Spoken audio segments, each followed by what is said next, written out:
Faktanya, ada orang di Dewan yang memiliki pendapat tentang Allen, seperti Steve Ballmer. Ballmer juga membela Feng Yu tahun lalu, tetapi kata-katanya tidak ditanggapi serius. Lagi pula, Gates memilih untuk mendukung Allen tahun lalu, jadi apalagi yang bisa ia katakan? Beberapa orang tidak melakukan apapun sendiri, tetapi selalu berpikir bahwa orang lain kurang bekerja. Peraturan perusahaan menyatakan bahwa setiap direktur berhak meminta rapat dewan, asalkan ketua dewan setuju, kan? Gates setuju hari ini, jadi mengapa tidak ada yang datang? Jika dia sedang berada di luar kota, entah itu untuk urusan perusahaan atau urusan pribadi, saya bisa mengerti. Tetapi sepertinya dia ada di kantor pusat kita, kan? Kata Feng Yu sambil mengetuk meja dengan tangannya.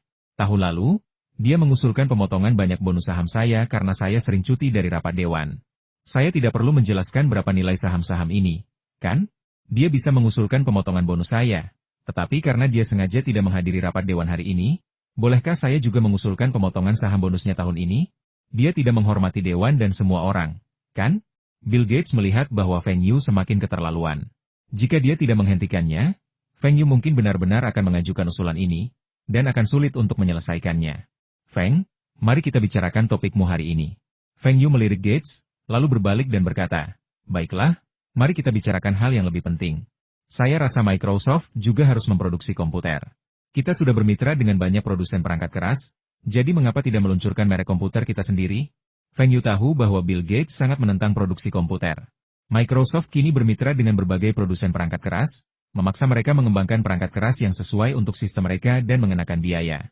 Bahkan jika mereka tidak menggunakan perangkat lunak Microsoft, mereka harus membayar, atau mereka tidak akan pernah menggunakannya.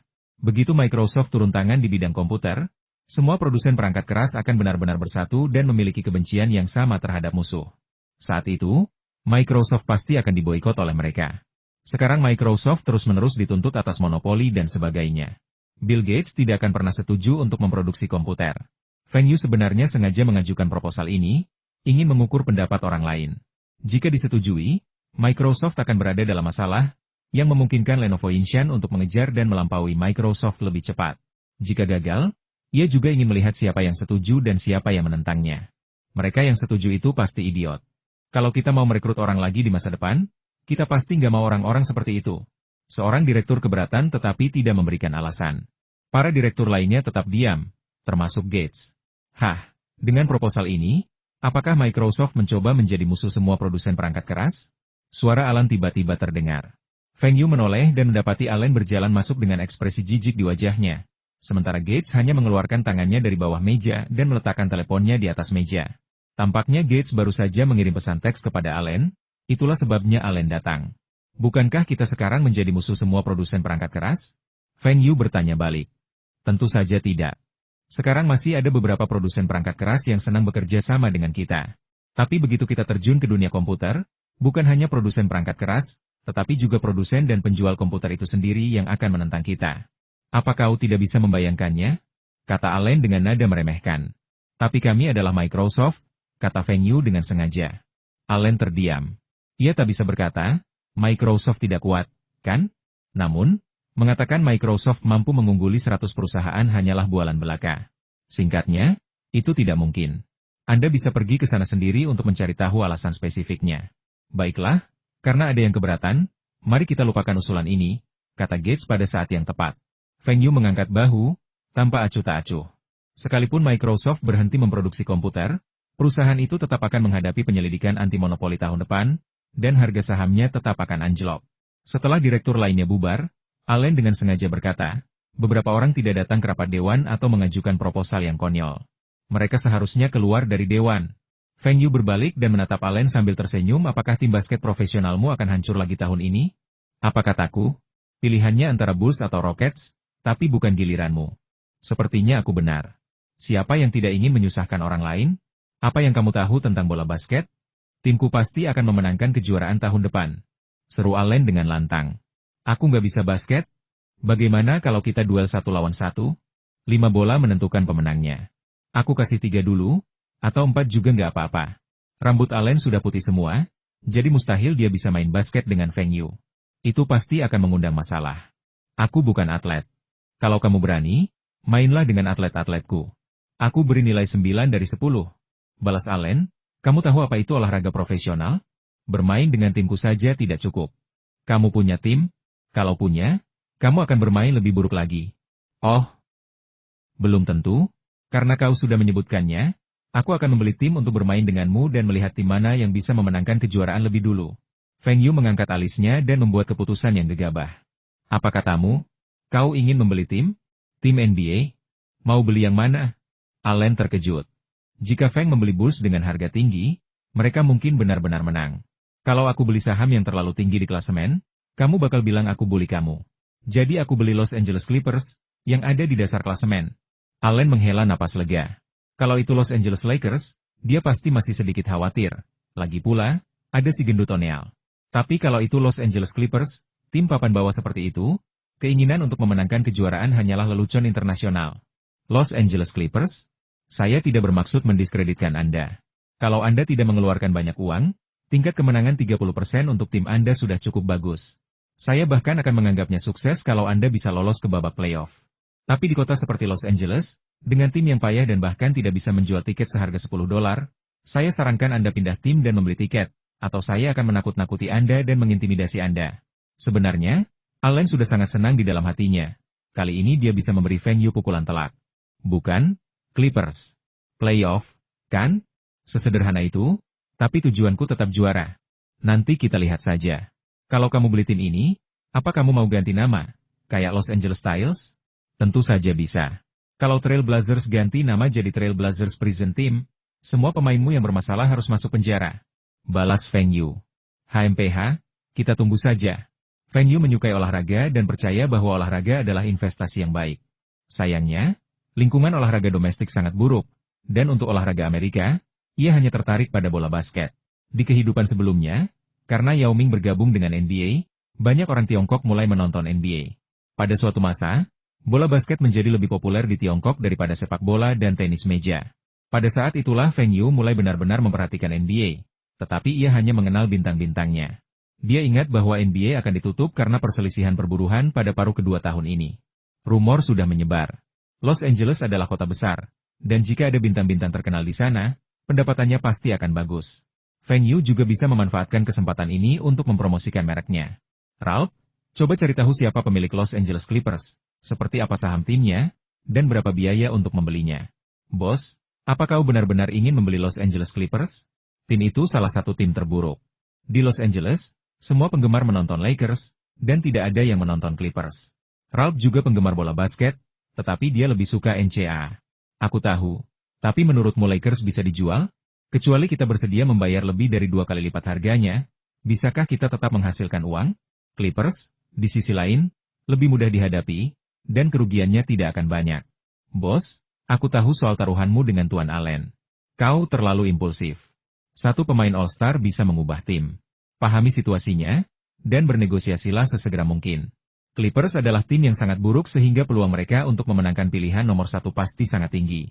Mereka harus meninjau kembali laporan draft untuk melihat siapa calon All-Stars di masa depan dan melakukan segala yang mereka bisa untuk memilih mereka. Dengan begitu, tim dapat menemukan cara untuk menukar pemain yang mereka sukai. 1 jam kemudian, Ralph memasuki kantor Feng Yu lagi dan meletakkan laporan di meja Feng Yu. Bos, Donald Sterling ini pemilik Los Angeles Clippers dan pemegang semua sahamnya. Dulu dia bergerak di bidang properti dan menjadi mitra Tuan Bush, pemilik Los Angeles Lakers. Namun, jelas ada kesenjangan yang sangat besar antara kemampuan mereka dalam mengelola tim. Donald lagi? Di bidang properti lagi? Feng Yu menundukkan dagunya dan berpikir sejenak sebelum menekan nomor high. Donald, apakah kamu sedang sibuk sekarang? Tidak terlalu sibuk. Ada apa, Feng? Donald Trump sedikit terkejut. Mereka baru saja mengobrol di New York beberapa hari yang lalu. Bukankah Feng Yu pergi ke Seattle?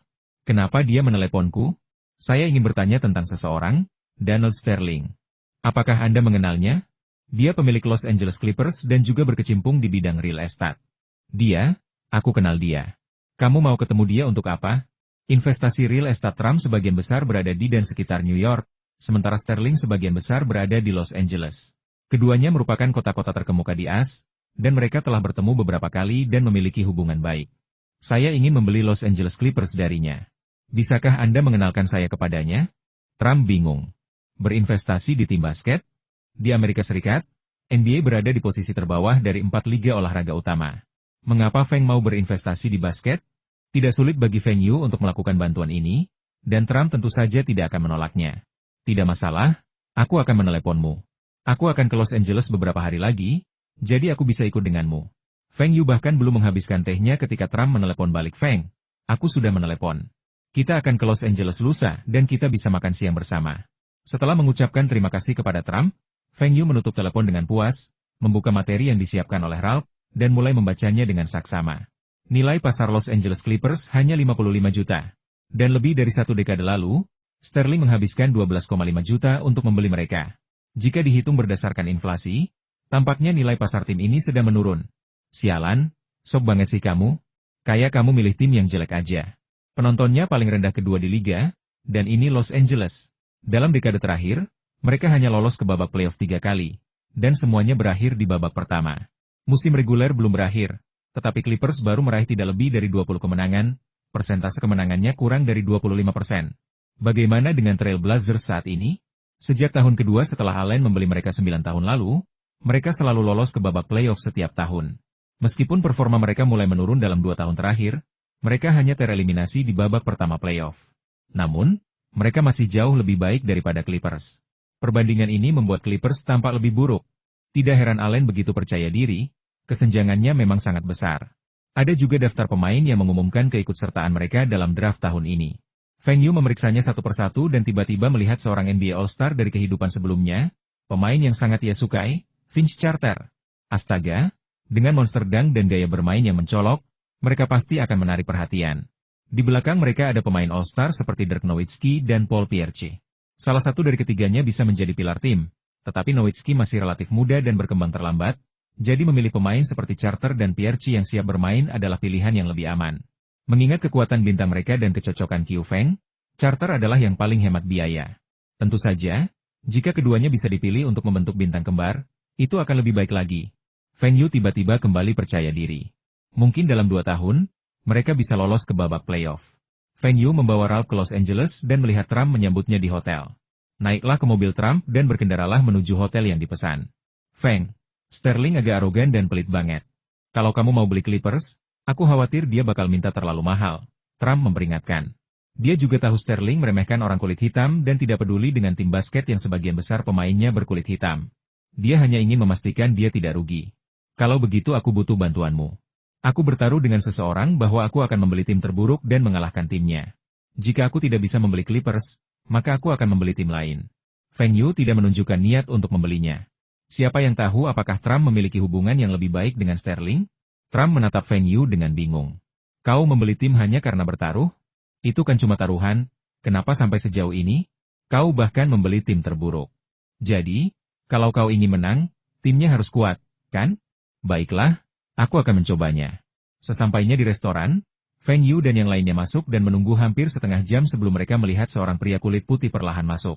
Saat itu, Trump berdiri dan mengulurkan tangan kanannya ke arah pria itu. Sterling. Lama tak bertemu. Halo, Trump. Perkenalkan, ini Feng, orang terkaya kedua di dunia. Seperti yang baru saja diumumkan majalah Forbes. Ia juga pemegang saham dan direktur Microsoft. Feng, ini Donald Sterling, pemilik Clippers, perkenalkan Donald Trump. Mendengar perkenalan ini, mata Sterling berbinar. Sepertinya tim yang payah ini bisa dijual dengan harga bagus. Sterling didorong untuk membeli tim oleh teman baiknya, Bush, yang juga pemilik Los Angeles Lakers. Bush juga sangat membantu Clippers pindah ke Los Angeles. Namun, kedua tim sangat berbeda. Banyak penggemar Los Angeles bahkan tidak pernah menonton pertandingan Clippers. Sterling sudah lama kehilangan kesabarannya. Terlebih lagi, perjanjian kerja bersama yang lama di NBA berakhir tahun ini, dan yang baru belum dinegosiasikan. Jika terjadi kesalahan, mungkin akan ada lockout, yang berarti kerugian tahun ini. Dia hanya menunggu seseorang datang dan membeli timnya. Dan hari ini, ia tampaknya telah meraih keberhasilan. Dia orang terkaya kedua di dunia, dengan begitu banyak aset, tidak masalah jika dia menghambur-hamburkannya, bukan? Dia telah menghabiskan 12,5 juta untuk membeli tim tersebut, dan sekarang nilainya sudah tidak ada lagi. Selain Bulls, New York Knicks hanya bernilai sedikit di atas 100 juta. Dengan perbedaan performa dan popularitas yang begitu besar, akan sulit untuk menjualnya dengan harga tinggi. Tapi 70 juta seharusnya menjadi kemungkinan, bukan? Lagi pula, tim ini ada di Los Angeles. Halo, Tuan Feng, saya tidak pernah menyangka akan mendapat kehormatan makan malam bersama Anda. Sikap Sterling membuat Donald tercengang. Kapan orang ini jadi sesopan ini? Halo, senang bertemu denganmu. Daniel seharusnya memberitahumu alasan aku datang ke sini. Apakah kamu tertarik menjual Clippers? Tanya Feng Yu langsung. Tentu saja aku tertarik, kalau tidak, aku tidak akan datang. Sejujurnya, aku agak ragu. Lagi pula, ini Los Angeles, dan terlalu banyak penggemar bola basket di sini. Feng Yu mengerucutkan bibirnya. Hentikan omong kosongmu, katanya. Memang banyak penggemar bola basket di Los Angeles, tapi mereka semua penggemar Lakers, oke? Lakers punya sejarah yang gemilang, dan bahkan sekarang, mereka masih tim yang kuat. Bagaimana dengan sejarah Clippers? Mereka kembali berada di posisi terakhir tahun ini, dan masih ada penggemar yang tertarik menonton mereka? Bagus. Aku tahu tim ini milikmu sendiri, jadi selama kamu setuju, tidak masalah. Berapa harga jualnya? Bagaimana dengan 90 juta? Tanya Sterling ragu-ragu. Sebelum Feng Yu sempat berkata apa-apa, Trump mencibir, Sterling, jangan bercanda. Tahun lalu, hampir sepertiga saham New York Knicks hanya terjual seharga 30 juta. Berapa banyak orang yang tertarik dengan timmu dengan harga 50 juta? Trump, kamu tidak bisa berkata begitu. Lebih dari 1 dekade lalu, saya menghabiskan 12,5 juta untuk membeli tim. Sekarang, tidak berlebihan untuk mengatakan bahwa harganya telah naik beberapa kali lipat, kan? Harga tiket telah naik begitu tinggi, dan ada lebih banyak penggemar, bela Sterling. Kalau Lakers, jangankan 90 juta, 100 juta saja sudah murah. Tapi untuk Clippers, 50 juta sangat masuk akal menurut saya. Tim ini tidak punya sejarah gemilang, tidak punya pemain All-Star terkenal, bahkan penggemar berat sekalipun. Lagi pula, terkadang, kita tidak bisa mengukur nilai saat ini hanya dengan harga aslinya. Bahkan Feng sendiri punya Empire State Building, yang sudah berdiri bertahun-tahun, dan harganya bahkan turun di bawah harga konstruksinya. Penurunan nilai tim itu wajar, kan? Lagi pula, 50 juta itu uang yang banyak. Tidak, itu kan gedung. Seiring bertambahnya usia, gedung itu membutuhkan investasi yang semakin besar, jadi nilainya tentu akan turun. Tapi sekarang setelah direnovasi, bukankah nilainya juga bertambah? Timnya bahkan lebih berbeda. Tim kami sedang bekerja keras untuk menjadi lebih baik. Kalau saja tidak ada cedera tahun ini, situasinya tidak akan separah ini. Benarkah? Tapi meskipun kamu lolos ke babak playoff tahun itu, kamu tidak menjual banyak tiket, kan? Kamu tidak punya pemain bintang untuk dipamerkan, dan kamu tidak punya hasil apapun. Bagaimana kamu bisa menarik penggemar? Tapi tahun ini kita punya kesempatan untuk mendapatkan pilihan nomor 1. Kita tinggal pilih calon bintang masa depan. Menurutku, pemain kulit hitam besar itu bagus, bantah Sterling. Mata Feng Yu terbelalak. Ini lelucon Clippers saat itu. Mereka memilih pemain bernama Michael, tapi nama belakangnya Olowokandi.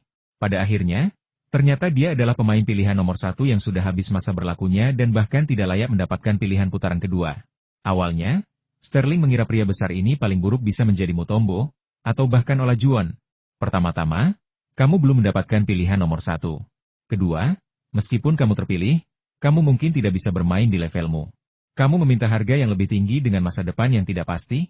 Tidakkah kamu pikir kamu sedang membohongi diri sendiri? Kata Trump dengan nada meremehkan. Feng Yu sangat menyukai Trump. Orang ini sangat perhatian. Dia pasti sudah membaca banyak informasi sebelumnya. Kalau tidak, dia tidak akan bisa berbicara dengan jelas. Negosiasi ini begitu dahsyat sehingga Sterling hampir tidak bisa berkata-kata. Sterling tak berdaya. Ia akhirnya mengerti bahwa Trump ada di sini untuk membantu Feng Yu menurunkan harga. Sebenarnya, Trump telah mengatakan sesuatu yang sangat masuk akal. Jika Clippers dijual seharga 50 juta saat ini, hanya akan ada sedikit orang yang tertarik. Jika mereka beroperasi normal, mereka pasti akan merugi. Tidak ada yang mau berbisnis yang merugi, kan? Lalu menurutmu berapa jumlah yang pantas? Tanya Sterling dengan sedih.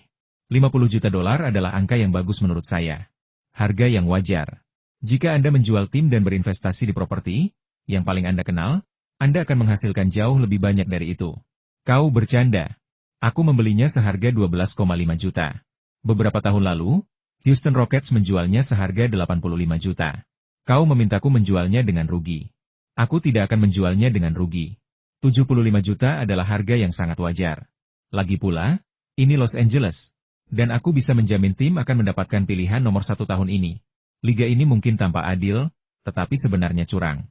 Lagi pula, jika tim yang buruk tidak memiliki pemain bintang untuk menginspirasi mereka, bagaimana mereka bisa membalikkan keadaan? Itu akan memengaruhi citra seluruh liga. Penonton Houston banyak berkat HKM Olajuwon. Tapi bagaimana Clippers bisa dibandingkan dengan itu? Bagaimana kalau NBA tidak bisa bermain tahun depan? Kita akan rugi besar. Tidak perlu repot-repot berbohong. Kita sama sekali tidak akan menawarkan harga setinggi itu. 55 juta sudah harga yang mahal. Jangan minta terlalu mahal. Saat mereka di dalam mobil, Trump bertanya kepada Feng Yu tentang harga yang diinginkannya. Tanpa diduga, Feng Yu berkata bahwa ia akan menerima 100 juta dolar. Tentu saja, jika harganya kurang dari 100 juta dolar AS, ia bisa mendapat 10% dari selisihnya sebagai komisi. Jadi ia berusaha semaksimal mungkin untuk menurunkan harga. Kedua Trump berdebat cukup lama sebelum Feng Yu membuat keputusan akhir 70 juta. Saya akan mengajukan satu tawaran. Jika Anda setuju, ini kesepakatan. Jika Anda tidak setuju, saya akan membeli tim lain. Mungkin lebih murah. Sterling berpura-pura malu, tetapi sebenarnya dia sangat senang. 70 juta dolar bisa membeli tim yang sangat bagus. Jika Clippers tidak ada di Los Angeles, mereka mungkin tidak bisa menjualnya seharga 50 juta dolar. Oke, Feng, aku setuju. Kita bisa tanda tangani perjanjiannya dulu, dan aku akan laporkan ke Liga. Setelah disetujui, kita akan resmikan kesepakatannya. Feng Yu mengulurkan tangannya, dan Ral menyerahkan sebuah perjanjian dengan harga tertulis di atasnya. Feng Yu segera menandatangani namanya dan menyerahkannya kepada Sterling setelah kau tanda tangani. Berikan kontraknya padaku. Feng, kenapa memberinya 70 juta? 60 juta sudah cukup tinggi. Kalau 70 juta, tim pasti rugi. Trump tidak mengerti pilihan Feng Yu. Belum tentu begitu. Selama tim tersebut memiliki bintang-bintang populer, akan tetap ada penggemar yang menyukainya meskipun hasilnya buruk. Tapi tim ini tidak. Kalau begitu, tukar saja. Tidak ada pemain di tim yang tidak bisa dimaafkan. Sebaliknya, saya lebih suka pilihan draft tahun ini. Dan meskipun tim ini dikelola dengan sangat buruk oleh Sterling, kontrak menyatakan bahwa kami tidak akan menanggung utang apapun, dan gaji manajemen timnya juga sangat rendah. Ini ceknya. Terima kasih atas kerja kerasmu hari ini. Trump menggelengkan kepalanya. Tidak bisakah Feng Yu melihat bahwa Clippers adalah tim yang buruk karena Sterling begitu pelit? Namun, melihat cek sebesar 3,5 juta, ia masih sangat puas. Feng Yu telah memberinya tambahan 500.000. Dengan 2 hari persiapan dan kurang dari 1 jam negosiasi, ia bisa mendapatkan uang sebanyak itu. Tawaran yang luar biasa. Feng Yu sebenarnya tidak menyebutkan satu hal pun kontrak tersebut menetapkan bahwa Sterling harus bernegosiasi dengan Liga untuk mengubah nama tim menjadi Los Angeles Storm setelah Feng Yu mengambil alih. Ada juga beberapa masalah yang lebih rumit, yang telah ditulis Feng Yu dalam kontrak. Tidak mudah bagi Sterling untuk mendapatkan 70 juta ini.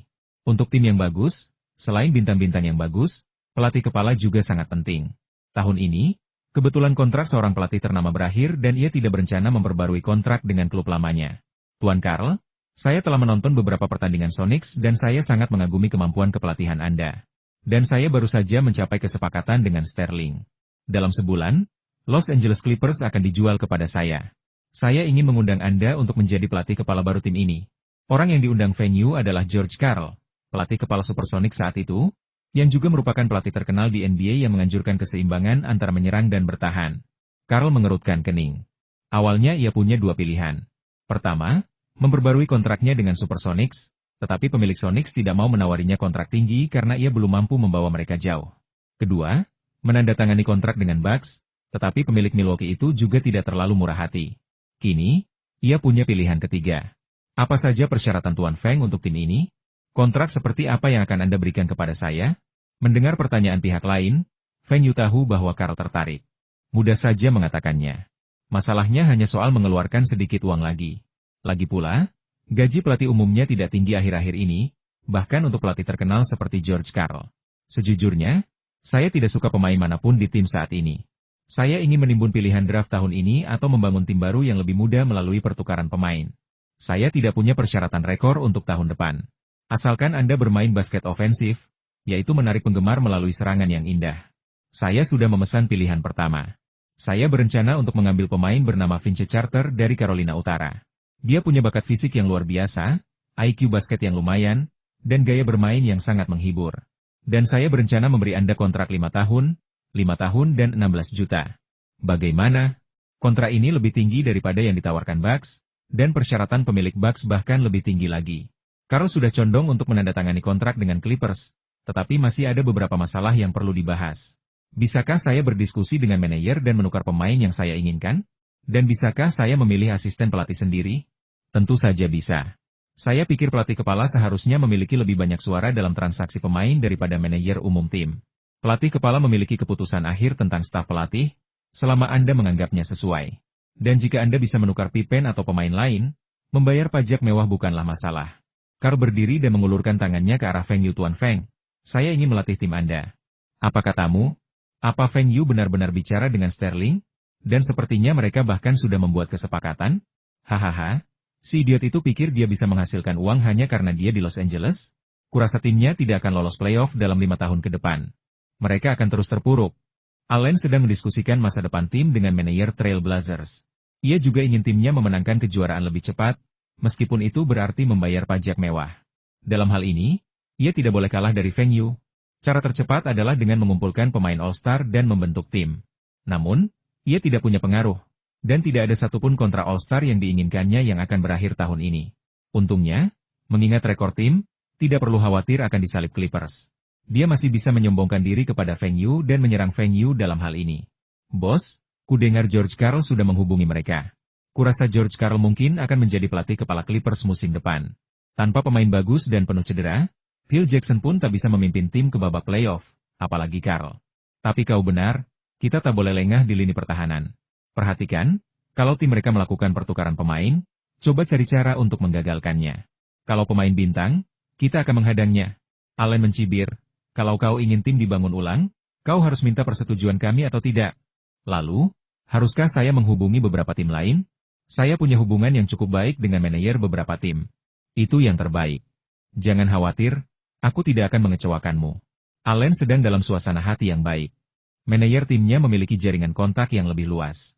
Apa yang bisa Feng Yu gunakan untuk bersaing dengannya? Bos, apa kau tidak ingin ada pemain lain di tim? Tim kita masih punya beberapa pemain bagus, mereka hanya cedera. Mereka pasti bisa menunjukkan kemampuan mereka tahun ini, kata manajer Clippers, Elgin Baylor. Kita hanya perlu mempertahankan 1 atau 2 veteran berpengalaman. Sisanya, kita akan coba pakai pemain pemula. Tugas kalian saat ini adalah mengumpulkan pemain pilihan draft. Kita butuh setidaknya 2 pemain di putaran pertama dan kedua, lebih baik lagi kalau lebih awal. Feng Yu melihat daftar draft tahun ini dan tampaknya melihat mantan All-Star putaran kedua, Rashard Lewis, yang menurut Feng Yu layak dipilih pada putaran pertama. Baylor ingin berkata, Bos, kalau Anda tidak mengerti operasi tim, berhentilah memberi perintah secara membabi buta. Kalau kita mengganti seluruh tim dengan pemain baru, kita butuh pemain lain yang mau menerima kontrak kita. Kalau kita melakukan itu, kita hanya akan berakhir dengan 2 pemain veteran yang gajinya terlalu tinggi tapi kurang berprestasi. Lalu menimbun pemain pilihan draft dan pemain rookie. Tapi apakah ini benar-benar akan membantu masa depan tim? Pemiliknya tidak mengerti bola basket, tapi bukankah Karl juga tidak mengerti? Apakah rencana ini benar-benar sudah dibicarakan dengan Karl? Ngomong-ngomong, saya ingin fokus pada pemain yang bisa berlari dan melompat saat saya merekrut mereka. Kami akan fokus pada bola basket ofensif musim depan. Bos, tidak semua tim bisa bermain di panggung besar. Dia pikir Feng Yu ingin meniru gaya bermain Lakers. Tidak masalah. Selama terlihat bagus, menang atau tidak itu nomor 2. Apakah menurutmu kita bisa memenangkan kejuaraan di tahun pertama setelah rekonstruksi? Hal pertama yang harus kita lakukan adalah memberitahu semua orang bahwa Los Angeles punya tim basket selain Lakers. Baiklah, bos, saya akan berusaha sebaik mungkin. Ini bukan tentang mencoba. Ini tentang harus melakukannya dengan cara ini. Feng Yu memiliki kesan yang sangat baik terhadap atlet, terutama bintang olahraga, yang terkadang lebih menarik perhatian daripada bintang hiburan. Feng Yu telah mengundang beberapa bintang olahraga untuk mendukung produknya, dan hasilnya sangat memuaskan. Bahkan bisa dibilang efisiensi biayanya lebih baik daripada bintang hiburan. Karena ada begitu banyak siaran olahraga, dan banyak olahraga yang dicintai oleh banyak orang di seluruh dunia. Anda tidak perlu mengerti bahasanya untuk menikmati keseruannya. Di masa lalu, NBA juga sangat populer di Tiongkok.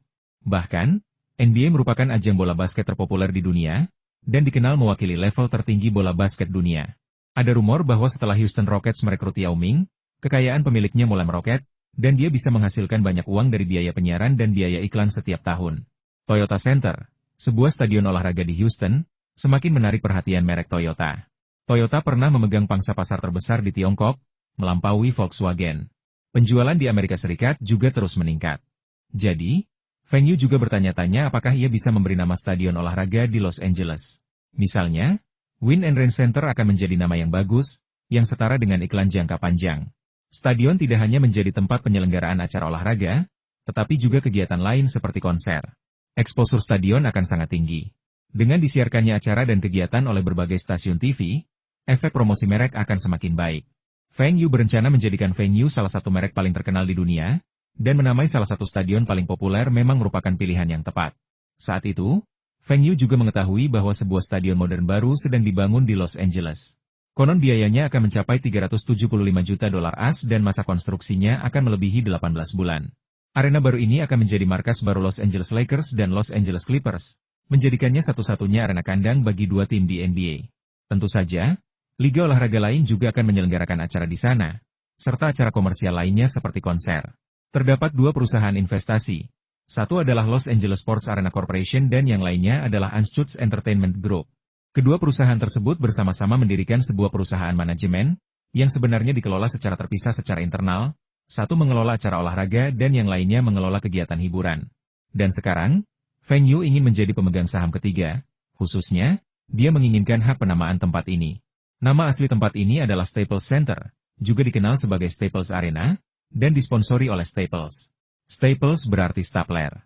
Entah apa yang dipikirkan orang lain, tapi Feng Yu menganggap nama itu konyol. Sebuah pusat kebugaran bernama Stapler Center benar-benar aneh. Apa gunanya stapler? Menjepit bola basket kering basket? Ral menyarankan agar Feng Yu terlebih dahulu menghubungi Staples untuk membeli hak penamaan, dan kemudian bernegosiasi dengan perusahaan pengelola stadion. Feng Yu juga berpikir itu masuk akal. Lagi pula, yang paling ia butuhkan adalah hak penamaan, diikuti oleh iklan tempat, yang bisa ditangani oleh tim. Saat itu, Staples belum tumbuh menjadi perusahaan Fortune 500, tetapi juga merupakan pengecer dan distributor perlengkapan kantor teratas di Amerika Utara, dengan banyak toko dan beragam saluran penjualan. Kalau tidak, perusahaan itu tidak akan berani menamai arena tersebut. Feng Yu mendapatkan informasi dan berpikir bahwa ia mungkin bisa memanfaatkannya untuk membuat Staples setuju menjual kembali hak penamaan kepadanya. Tak hanya ia tak perlu membayar lebih, ia bahkan bisa meraup untung. Ini bos saya, Tuan Feng Yu, seorang pemegang saham dan direktur Microsoft. Feng adalah nama belakangnya. Bos, ini Tuan Carlos Smith, Presiden Staples. Feng Yu tersenyum dan mengulurkan tangannya kepada Smith. Halo, Tuan Smith, perusahaan Staples Anda cukup mengejutkan. Banyak perlengkapan kantor Microsoft dibeli dari Staples. Hahaha, Tuan Feng, Microsoft memang perusahaan yang mengejutkan. Tentu saja, Anda bahkan lebih mengejutkan lagi. Saya pikir foto-foto yang dimuat di Forbes itu sudah lama. Saya tidak menyangka Anda masih semuda itu. Smith awalnya terkejut mengetahui bahwa Ralph adalah asisten Feng Yu. Ia tidak tahu mengapa Feng Yu menginginkannya, tetapi ia menduga kemungkinan besar itu karena urusan bisnis. Berbisnis dengan orang kaya seperti Feng Yu pasti akan bermanfaat bagi perkembangan Staples. Pria ini adalah orang terkaya di Tiongkok dan Asia. Saat itu, perkembangan bisnis Staples mulai melambat, dan mereka sangat perlu membuka pasar baru, Eropa dan Asia. Mereka tidak memiliki cukup energi untuk memilih satu dan mengembangkannya secara bersamaan. Jika kita bisa bekerja sama dengan orang terkaya di Asia, akan relatif lebih mudah untuk mengembangkan pasar Asia. Bahkan jika kita hanya mengembangkan pasar Tiongkok, itu akan mendatangkan keuntungan besar bagi perusahaan. Smith, apakah perusahaan Anda punya rencana untuk memasuki pasar Asia? Feng Yu bertanya sambil tersenyum. Smith sangat gembira. Seperti yang diharapkan, miliarder termuda ini ingin bekerja sama dengan Staples. Tentu saja, kami sudah lama berencana memasuki pasar Asia, terutama pasar terbesar di Tiongkok. Saya ingin tahu apa maksud Tuan Feng dengan pertanyaan ini? Feng Yu memandang Ralph, dan Ralph menjelaskan, atasan saya juga ingin berinvestasi di perlengkapan kantor dan alat tulis. Dia pikir Staples adalah mitra yang baik. Tentu saja, Staples adalah pengecer dan distributor perlengkapan kantor terbesar di Amerika. Kami memiliki toko terbanyak dan saluran penjualan terluas. Tuan Feng, apakah Anda bermaksud bekerja sama dengan Staples dan mendirikan perusahaan baru di Asia? Benar sekali. Bos saya juga merupakan peritel terbesar di Tiongkok dan peritel terkemuka di Asia.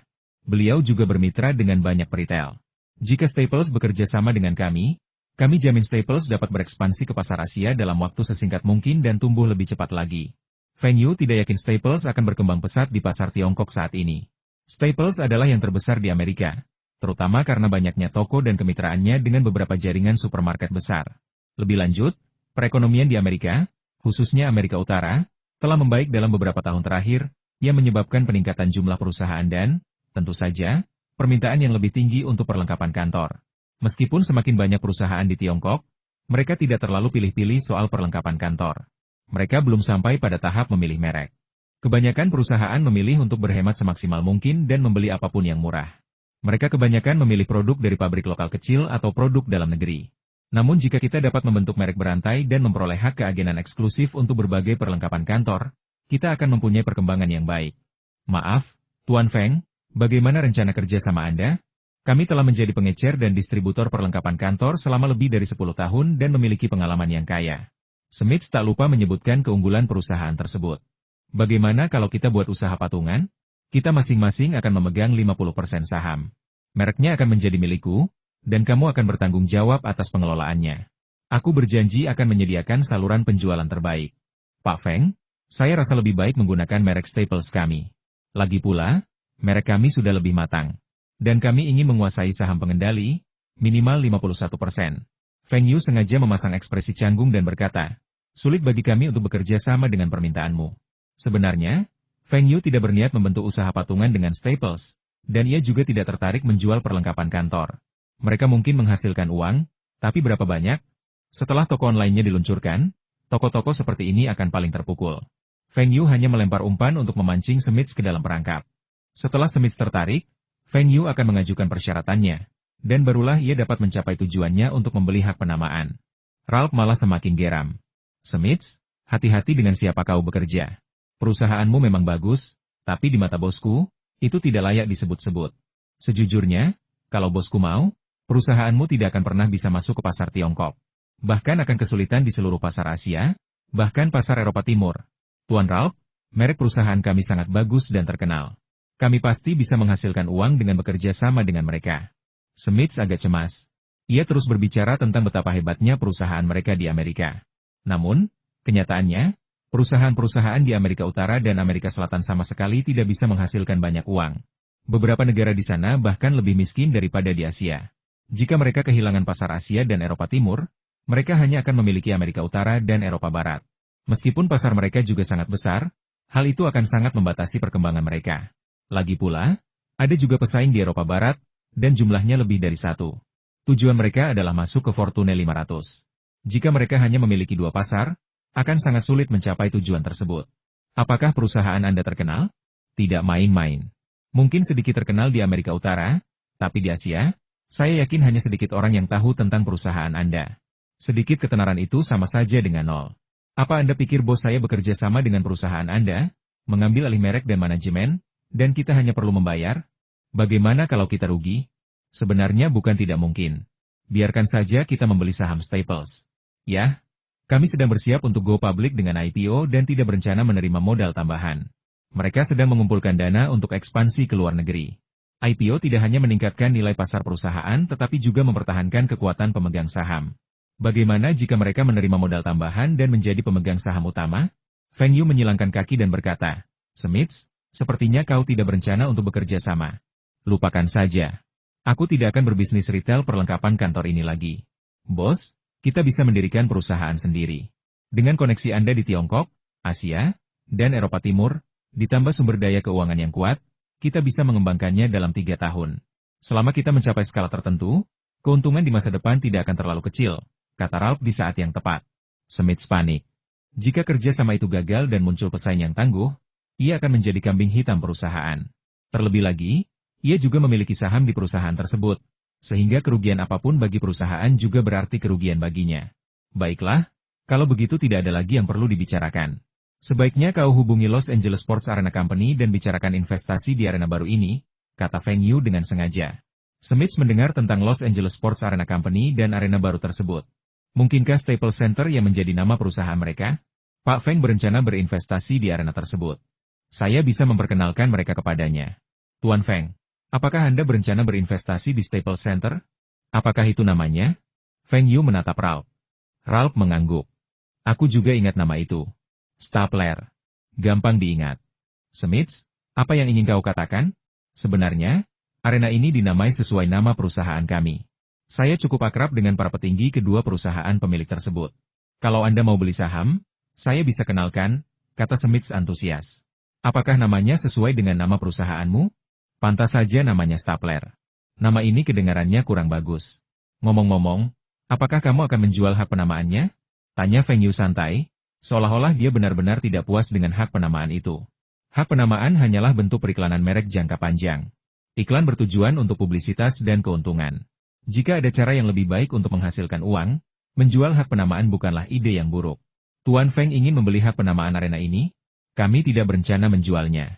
Feng Yu tampak tidak sabar dan berkata, "Apa maksudmu kau tidak berencana menjualnya? Kalau kau menjualnya kepadaku, aku akan membantumu mendistribusikan perlengkapan kantor yang didistribusikan perusahaanmu di Tiongkok. Bukankah itu tawaran yang sangat tulus? Hei, Tuan Feng, bisakah Anda menjamin untuk mendistribusikan semua produk? Smits, apa kau bercanda? Siapa yang bisa menjamin ini? Kalau kau membuat produk yang kualitasnya jelek, bagaimana kau bisa menjualnya?" Seru Ralph keras. Bolehkah aku memikirkannya? Aku masih perlu membicarakan masalah ini dengan direktur perusahaan lainnya. Repot sekali. Cepat beri aku jawaban. Kalau terlalu lambat, lupakan saja. Kudengar Houston juga berencana membangun stadion baru. Setelah Smith pergi, Feng Yu menatap Ralph. Menurutmu mereka akan setuju? Jika mereka setuju, syarat apa yang akan mereka ajukan? Mereka pasti akan setuju. Tanpa hak penamaan, mereka bisa memasuki pasar Tiongkok dan menggunakan Tiongkok sebagai batu loncatan untuk berekspansi ke seluruh pasar Asia. Mereka harus tahu bagaimana menentukan pilihan. Yang lebih penting, identitas Anda akan sangat berpengaruh bagi mereka. Feng Yu menemukan bahwa meskipun identitasnya sebagai orang terkaya kedua di dunia akan memberinya beberapa masalah, hal itu juga akan membawa banyak kemudahan bagi bisnisnya. Setidaknya semakin banyak orang yang mengenal Feng Yu. Dan selama nama Feng Yu disebut-sebut, momentum mereka akan jauh lebih lemah. Uang, ketika mencapai jumlah tertentu, juga dapat memberikan pengaruh yang signifikan. Satu-satunya syarat yang bisa mereka tawarkan adalah menjamin kekuatan distribusi kami di Tiongkok atau membantu mereka mendirikan toko sendiri. Saya rasa ini tidak sulit bagi bos, dan dia juga bisa menghasilkan uang. Feng Yu mengangguk ya, jika memang begitu, maka ini benar-benar bisa dianggap sebagai situasi yang saling menguntungkan. Yang perlu kita lakukan hanyalah menyewakan mereka tempat di supermarket Taihua dan membiarkan mereka membuka toko. Ini akan memungkinkan mereka membuka ratusan toko, dan kekuatan finansial mereka mungkin tidak cukup. Pada pagi hari ketiga, Ralph menerima telepon dari Smith yang mengabarkan bahwa perusahaan mereka telah memutuskan untuk menjual hak penamaan arena Los Angeles kepada Feng Yu sebagai imbalan atas dukungan Feng Yu untuk pengembangan mereka di Tiongkok. Ia meminta Feng Yu untuk mengirimkan perwakilan guna bernegosiasi dengan perusahaan mereka untuk mendapatkan detail spesifik. Ketika Feng Yu mendengar Ralph menyampaikan kabar baik itu, senyum muncul di wajahnya. Hak penamaan akan segera diperoleh. Mulai sekarang, arena di Los Angeles ini akan disebut Wind and Rain Center. Siapapun yang datang untuk menonton pertandingan pasti akan menyadari tempat ini. Tanda Wind and Rain akan tetap berdiri di Los Angeles, melengkapi Empire State Building di New York. Sisa urusan diserahkan kepada Ralph. Feng Yu berencana pergi ke San Francisco bersama dua orang lainnya. Kedua jenius itu seharusnya mengembangkan prototipe mesin pencari tersebut. Universitas Stanford, yang terletak di kawasan San Francisco dekat Lembah Silikon, adalah universitas riset swasta ternama di dunia yang termasuk dalam 10 besar universitas terbaik di dunia. Universitas ini telah menghasilkan banyak pemenang hadiah Nobel dan sejumlah elit bisnis. Para elit bisnis ini termasuk para pendiri perusahaan seperti HP, Yahoo, Nike, Logitech, Firefox, Cisco, dan eBay, dan juga telah melatih banyak eksekutif perusahaan kelas dunia. Hari ini, Feng Yu datang ke sini untuk bertemu dua orang jenius yang sangat dikaguminya, para jenius dalam teknologi jaringan. Larry Page dan Sergey Brin, dalam kehidupan mereka sebelumnya, mendirikan Google yang terkenal di dunia, perusahaan mesin pencari terbesar di dunia. Larry Page tidak menyadari nilai teknologi pencarian ini saat itu. Ia berdiskusi dengan Sergey dan berencana menjual teknologi ini kepada Yahoo seharga $1 juta AS. Pendiri Yahoo adalah teman sekolah mereka. Sergey masih ragu-ragu, berpikir bahwa ini adalah peluang bagus untuk memulai bisnisnya sendiri. Meskipun saat ini mereka bahkan belum bisa mendapatkan 10.000. Mereka bisa menemukan seseorang untuk berinvestasi. Selebaran yang dibagikan Feng Yu kepada orang-orang di Universitas Stanford berhasil, dan dia menyatakan kesediaannya untuk mempertimbangkan berinvestasi di perusahaan manapun asalkan ada yang bisa meyakinkannya. Ketika Sergey mengetahuinya, ia membujuk Larry untuk membatalkan rencananya menjual teknologi tersebut dan malah memanggil seseorang untuk datang dan menyelidiki serta berinvestasi dalam penelitian mereka. Feng Yu telah lama meminta Ralph untuk memperhatikan kedua nama ini. Setelah mengetahui bahwa Sergey telah menelepon, Feng Yu meminta Ralph untuk memberitahu pihak lain bahwa ia akan datang langsung untuk memeriksa teknologi yang sedang mereka teliti. Jika mereka tertarik, ia akan mempertimbangkan untuk berinvestasi atau mengakuisisi mereka. Hari ini, mereka berdua sedang menunggu Feng Yu, salah satu orang terkaya di dunia, untuk datang dan memeriksa mereka di restoran dekat kampus sesuai kesepakatan. Mereka bahkan sedikit gugup, takut keahlian mereka tidak akan diterima dengan baik. Feng Yu tiba di restoran, dikelilingi 8 pengawal, menarik perhatian semua orang. Mereka semua penasaran siapa yang pergi bersama begitu banyak pengawal. Apakah dia bintang terkenal? Tapi kenapa dia terlihat seperti orang Asia? Mungkinkah dia bintang kungfu dari Asia, seperti Bruce Lee? Feng Yu menerima wawancara eksklusif dengan Forbes, tetapi tidak setuju untuk mempublikasikan foto-fotonya. Meskipun beberapa surat kabar kemudian menerbitkan foto-foto Feng Yu, sirkulasinya tidak terlalu luas dan tidak banyak orang yang memperhatikannya, sehingga orang-orang ini tidak mengenal Feng Yu. Di sudut restoran, ada dua pemuda berambut acak-acakan dan berjanggut tebal di wajah mereka. Ketika mereka melihat beberapa pengawal yang tinggi dan gagah berdiri di depan mereka berdua tampak gugup. "Larry Page, Sergey Brin?" tanya Feng Yu. "Ini kami, kamu siapa?" Pengawal itu menarik kursi dan Feng Yu duduk. "Saya Feng, orang yang mungkin akan berinvestasi dalam penelitianmu." "SSST, jangan terlalu bersemangat." Feng Yu menatap kedua jenius di depannya dan harus mengakui bahwa mereka berdua terlihat agak mirip saat ini. Keduanya memiliki rambut dan janggut yang agak keriting. Meskipun mereka berdua mengenakan setelan jas, mereka tetap terlihat agak ceroboh. Tapi itu tidak penting. Yang Feng Yu inginkan adalah otak dan keterampilan mereka. Citra mereka tidak penting. Ketika kedua pria itu melihat Feng Yu, mereka begitu gembira hingga ingin berdiri. Tetapi Feng Yu memberi isyarat agar mereka duduk lagi dan berusaha keras menahan kegembiraan mereka. "Tuan Feng, teknologi kami adalah teknologi mesin pencari. Teknologi ini memeringkat halaman web melalui metode perhitungan yang kami ciptakan." Larry Page tak sabar untuk mulai berbicara, dan ia tampak terus berbicara tanpa henti. Sejujurnya, Feng Yu tidak mengerti banyak hal yang dikatakan Larry Page, terlalu teknis. Dan Feng Yu juga tidak perlu memahaminya. Ia ada di sana untuk berinvestasi, bukan untuk melakukan risetnya sendiri. "Tunggu sebentar, Larry, Sergey, aku bukan ilmuwan, juga bukan insinyur. Aku tidak mengerti apa yang kalian bicarakan." Feng Yu menyadari bahwa jika ia tidak menyela, Larry Page mungkin akan berbicara selama 1 jam, sementara Sergey masih akan sesekali menambahkannya. Baik Larry maupun Sergey merasa sedikit malu dan mulai merasa bingung. Apakah ini berarti pihak lain tidak berniat berinvestasi dalam teknologi mesin pencari mereka? Larry Page lebih baik, ia awalnya berencana menjual teknologi tersebut, tetapi karena Feng Yu tidak mau berinvestasi, ia akan mencari petinggi Yahoo. Di sisi lain, Sergey Brin ingin menyempurnakan teknologi tersebut sendiri dan memulai bisnis dengannya. "Pak Feng, teknologi kami sungguh menjanjikan. Teknologi ini memungkinkan orang mencari halaman web yang diinginkan lebih cepat, sangat memudahkan pengguna, dan meningkatkan lalu lintas situs web secara signifikan." Feng Yu melambaikan tangannya. "Larry, jangan panik. Meskipun aku tidak mengerti teknologimu, investasi kecil tidak ada artinya bagiku. Aku ingin tahu apa maksud kalian berdua. Apakah kalian berencana menjual teknologi ini? Atau kalian ingin aku berinvestasi agar kalian bisa terus mengembangkannya?" Larry ingin menyelesaikan studinya dan cenderung menjual teknologinya, sementara Sergey lebih tertarik untuk mendapatkan investasi. Larry bertanya ragu-ragu, "Tuan Feng, kalau ini penjualan, berapa uang yang akan Anda berikan kepada kami? Kalau ini investasi, bagaimana keuntungannya akan dibagikan? Jika Anda berencana menjual teknologi ini, saya bisa memberi Anda harga tinggi, yaitu $1 juta AS. Saya rasa tidak ada yang bisa menawar harga ini kecuali saya." Sebelum Feng Yu selesai berbicara, Larry hampir menyetujuinya. $1 juta. Setelah ia dan Sergey membaginya, mereka semua akan punya uang. Mereka bisa menyelesaikan studi dan memulai bisnis sendiri di masa depan. Tetapi memikirkan Sergey, dia tahu bahwa Sergey pasti ingin mendengar rencana investasi itu. "Jika ini investasi, saya akan menginvestasikan 10 juta untuk mendirikan perusahaan dan memberi Anda 5% saham dalam teknologinya. Anda akan bertanggung jawab memimpin tim untuk lebih meningkatkan teknologi mesin pencari. Jika perusahaan membutuhkan lebih banyak dana, saya juga akan menyediakannya. Selama Anda bisa melihat masa depan, saya akan baik-baik saja bahkan jika Anda menginvestasikan 100 juta. Investasi ini tidak akan mengurangi ekuitas Anda, tetapi teknologi terkait apapun yang dikembangkan di masa mendatang akan tetap menjadi milik perusahaan." Mata Larry terbelalak. Bahkan orang bodoh pun tahu pilihan mana yang harus dipilih. Meskipun pilihan kedua mengharuskan mereka bekerja keras, mereka tetap akan mendapatkan 500.000 masing-masing, tetapi dalam bentuk saham. Yang penting, pernyataan Feng Yu selanjutnya bahwa jika mereka membutuhkan lebih banyak dana, Feng Yu akan menyediakannya tanpa mengurangi ekuitas mereka berarti bahwa selama mereka dapat mencapai hasil yang memuaskan Feng Yu, nilai saham mereka dapat meningkat 10 kali lipat.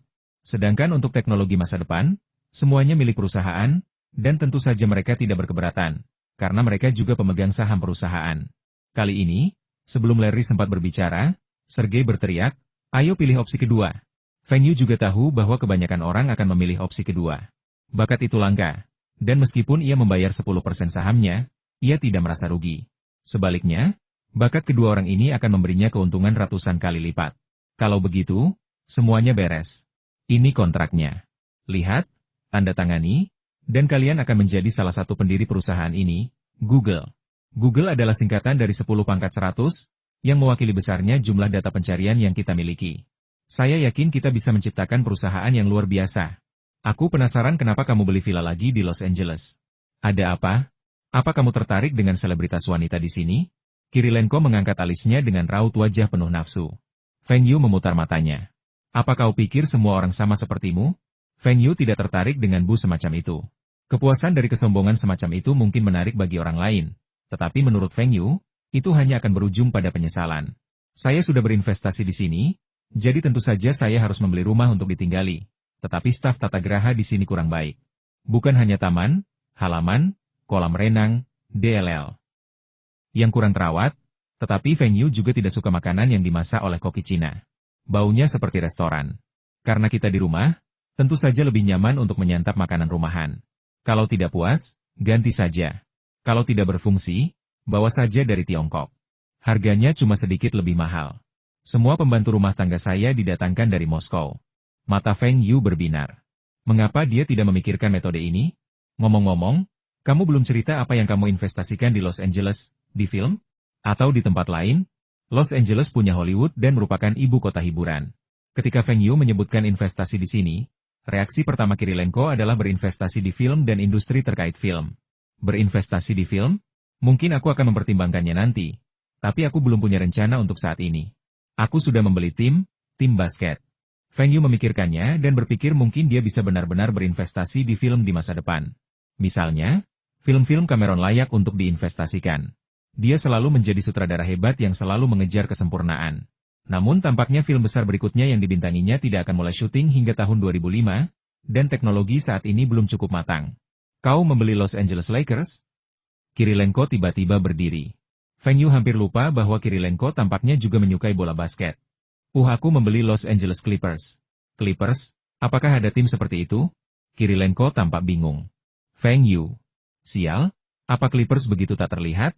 Ketika Paul Allen tahu dia sudah mencapai kesepakatan dengan Sterling, apa dia tertawa terbahak-bahak?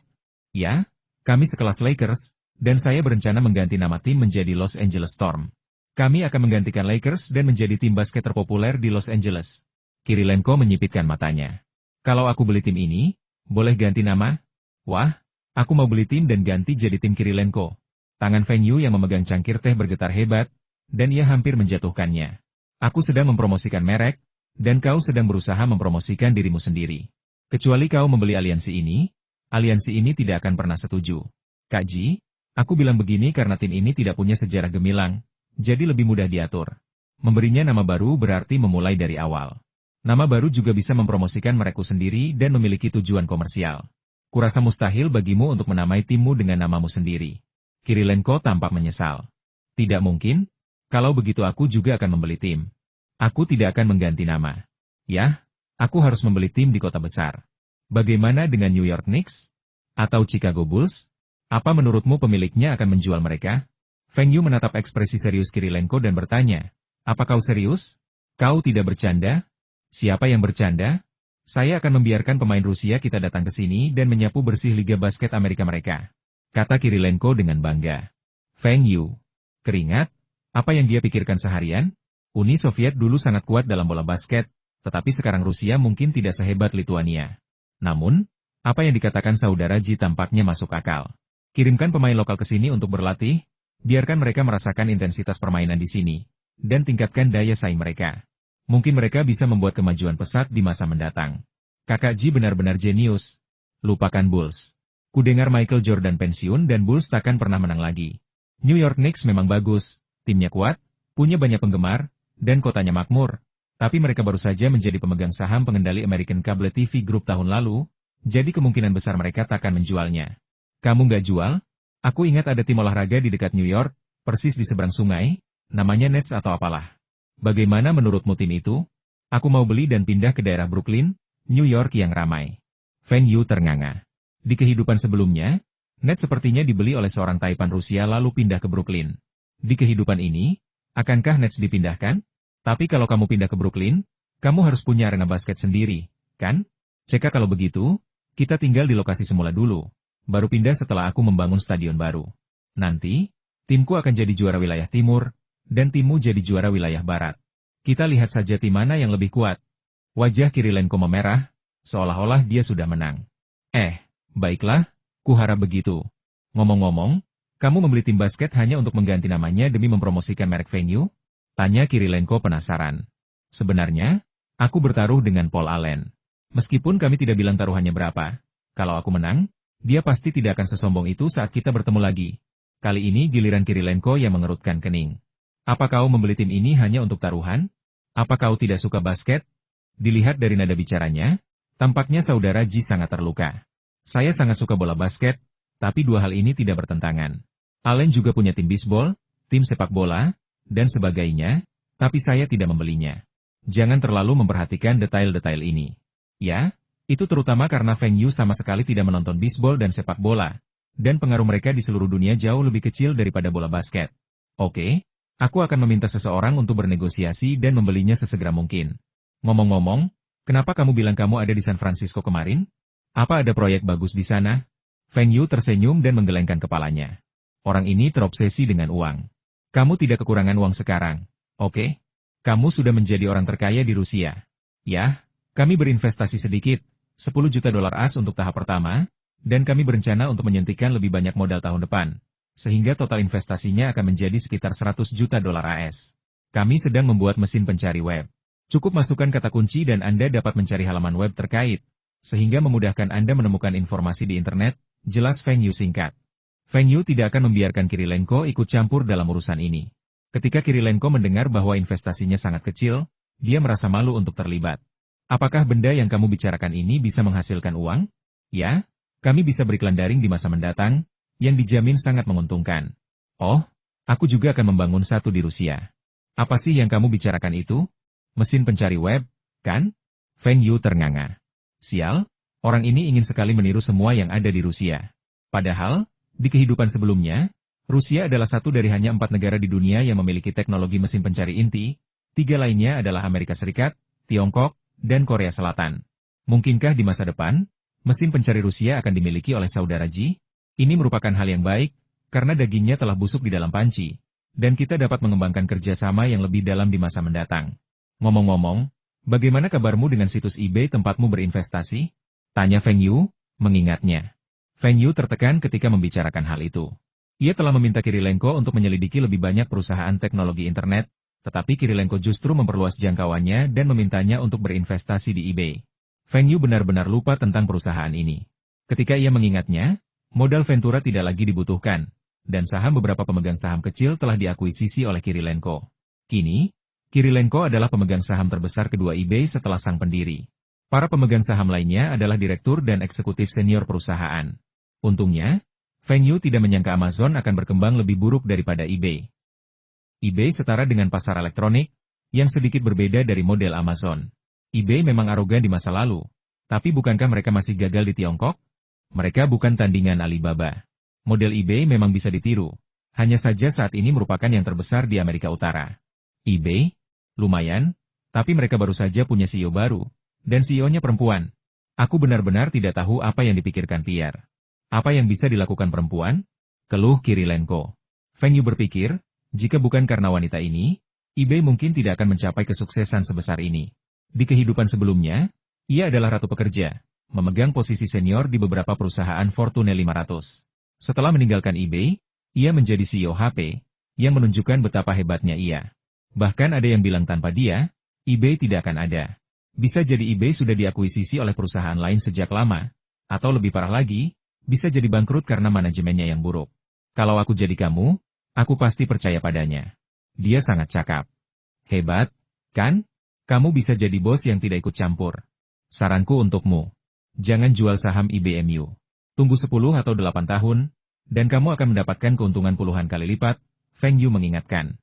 Ia takut Kirilenko akan bertindak gegabah atau mendengarkan orang lain dan menjual sahamnya, yang akan menjadi kerugian besar. Saya tahu, saya tidak berencana menjualnya. Bukankah Anda sudah bilang kalau saham teknologi internet yang tercatat sebelum milenium seharusnya dijual sebelum milenium? Saham yang tercatat setelah milenium seharusnya disimpan sebisa mungkin? Saya tidak kekurangan uang, jadi saya biarkan saja, kata Kirilenko santai. Sepertinya aku mengkhawatirkannya tanpa alasan. Bagaimana dengan Amazon MU? Bukankah kamu menyuruhku membuat situs web seperti Amazon? Aku sudah melihatnya dan sepertinya Amazon tidak menghasilkan uang sama sekali. Kirilenko agak bingung. Situs web itu hanya memiliki sedikit pengunjung dan bahkan lebih sedikit pesanan. Itu hanyalah tempat yang menjual buku. Apa? Sudah memutuskan lokasi supermarketnya? Feng Yu gembira. Saudara Ji sangat cepat. Belum, tapi kita bisa mulai membangun situs webnya dulu. Kita tinggal pilih lokasi kantor dan rekrut teknisi. Amazon sedang kekurangan dana dan ingin go public untuk mengumpulkan modal, tetapi saya menolak tawaran tersebut. Untungnya, saya akhirnya menang, dan Amazon terus berkembang selangkah demi selangkah sesuai rencana. Variasi produknya semakin banyak. Belum lama ini, Amazon baru saja mengakuisisi Internet Movie Database dan saat ini sedang bernegosiasi dengan beberapa perusahaan lain untuk mengakuisisinya, termasuk penyedia basis data, media sosial, dan mesin pencari. Ide Feng Yu adalah berinvestasi jika mereka membutuhkan dana, dan menunda IPO untuk saat ini. Namun, ia tidak ingin kehilangan tim inti Amazon, sehingga ia membujuk pemegang saham lain untuk membagi saham mereka menjadi dua jenis. Investor baru akan menerima saham tanpa hak suara. Mirip dengan IPO, hanya saja Amazon menghindari uji pasar, dan mereka tidak tahu berapa nilai sebenarnya saham mereka. Semua ini sangat mirip dengan perkembangan Amazon di kehidupan sebelumnya, jadi Feng Yu tidak memberikan banyak arahan. Belanja online masih dalam tahap awal pengembangan, dan model belanja online yang ia kenal dari kehidupan sebelumnya tidak akan berhasil sekarang karena belum banyak pelanggan. Terus terang saja, komputer dan internet tidak begitu populer saat ini, jadi bagaimana pusat perbelanjaan daring bisa begitu populer? Kamu tidak berencana untuk go public? Kalau begitu, kamu akan terus merugi? Kirilenko agak bingung. Dengan tren saat ini, dia tidak melihat harapan untuk menghasilkan uang.